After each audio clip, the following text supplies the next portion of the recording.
Friends, welcome back to our channel. അപ്പോൾ ഇന്ന് നമ്മൾ വന്നിട്ടുള്ള വളരെ ടേസ്റ്റി ആയിട്ടുള്ള ചിക്കൻ ബിരിയാണി ആയിട്ടാണ്.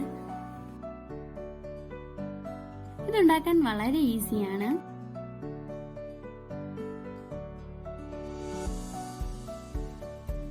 ഇതിനായി ഞാൻ 2 കിലോ ചിക്കനാണ് എടുത്തിട്ടുള്ളത്.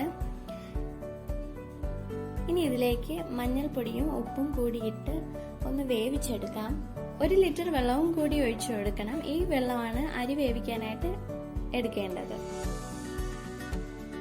ഇനി ഒരു ചൂടായ പാനിലേക്ക് 8 ടേബിൾ സ്പൂൺ കോക്കനട്ട് ഓയിൽ ഒഴിച്ചു കൊടുക്കാം.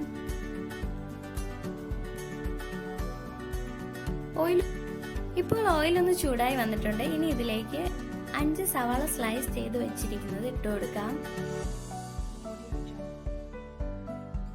സവാള നല്ല ഗോൾഡൻ കളർ ആകുന്നത് വരെ ഇളക്കി കൊടുക്കാം.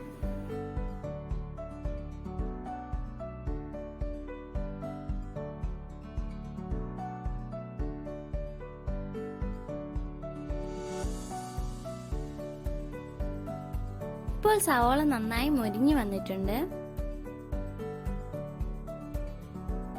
ഇനി ഇതിലേക്ക് ഗാർലിക് പേസ്റ്റ് ചേർത്ത് കൊടുക്കാം.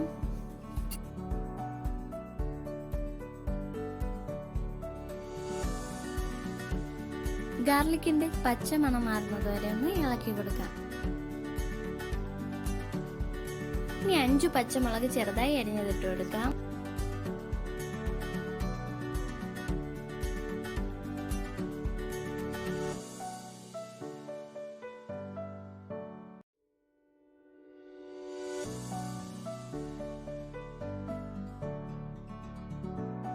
ഒരു വലിയ കഷ്ണം ഇഞ്ചി നീളത്തിന് അരിഞ്ഞത് ഇട്ട് കൊടുക്കാം.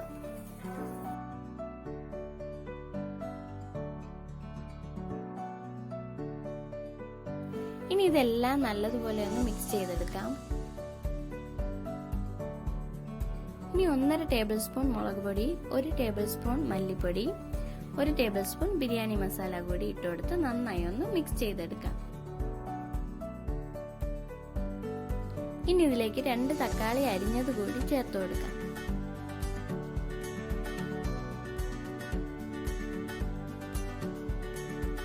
തക്കാളി ഇട്ടതിന് ശേഷം ഇതെല്ലാം കൂടി നന്നായി ഒന്ന് വഴറ്റിയെടുക്കണം. മസാലകൾ കരിഞ്ഞു പോകാതിരിക്കാൻ വേണ്ടി 2 ടേബിൾ സ്പൂൺ വെള്ളവും കൂടി ഒഴിച്ചു കൊടുക്കാം. അതുപോലെ തന്നെ തക്കാളി ഇതിൽ നന്നായി വെന്ത് ചേരണം. ചിക്കൻ വേവിച്ചത് ഇവിടെ മാറ്റി വെച്ചിട്ടുണ്ട്. ഞാനിവിടെ 1.5 കിലോ കൈമ റൈസ് ആണ് എടുത്തിട്ടുള്ളത്. ഇത് ചിക്കൻ വേവിച്ച വെള്ളമാണ്. തക്കാളിയൊക്കെ ഇതിലേക്ക് നന്നായി വെന്ത് ചേർന്നിട്ടുണ്ട്. ഇനി ഇതിലേക്ക് ചിക്കൻ ചേർത്ത് നന്നായി ഒന്ന് മിക്സ് ചെയ്തെടുക്കാം.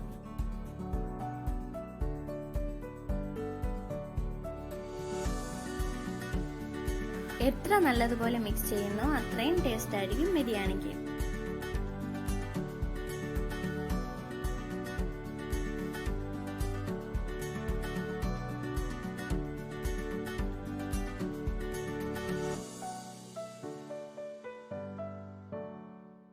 ഒരു ടേബിൾ സ്പൂൺ ഉപ്പ് കൂടി ഇട്ട് കൊടുക്കാം. ഇനി നമുക്ക് വെള്ളം ഒഴിച്ചു കൊടുക്കാം.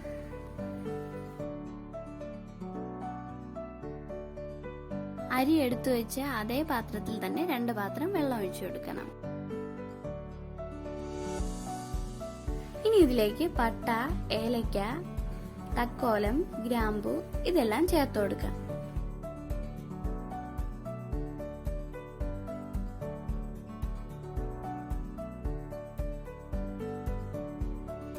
വെള്ളം നല്ലതുപോലെ തിളച്ചതിനു ശേഷം അരി ഇട്ട് കൊടുക്കാം.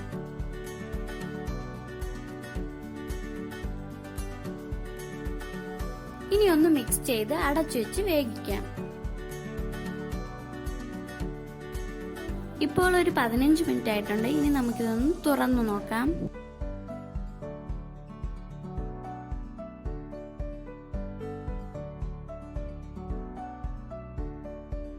ഇത് കുറച്ചുകൂടി വേകാനുണ്ട്. ലോ ഫ്ലെയിമിലിട്ട് 15 മിനിറ്റ് അടച്ചു വെച്ചൊന്ന് വേവിച്ചെടുക്കാം. ഇപ്പോൾ ഇത് നന്നായി വെന്ത് വന്നിട്ടുണ്ട്. ഇത്രയും മതിയാകും. ഈ ഫ്ലെയിം ഓഫ് ചെയ്യാം. ഇനി ഇതിലേക്ക് മല്ലിയിലയും പുതിനയിലയും വറുത്തു വെച്ചിരിക്കുന്ന ഉള്ളിയും കൂടി ഇട്ട് കൊടുക്കാം.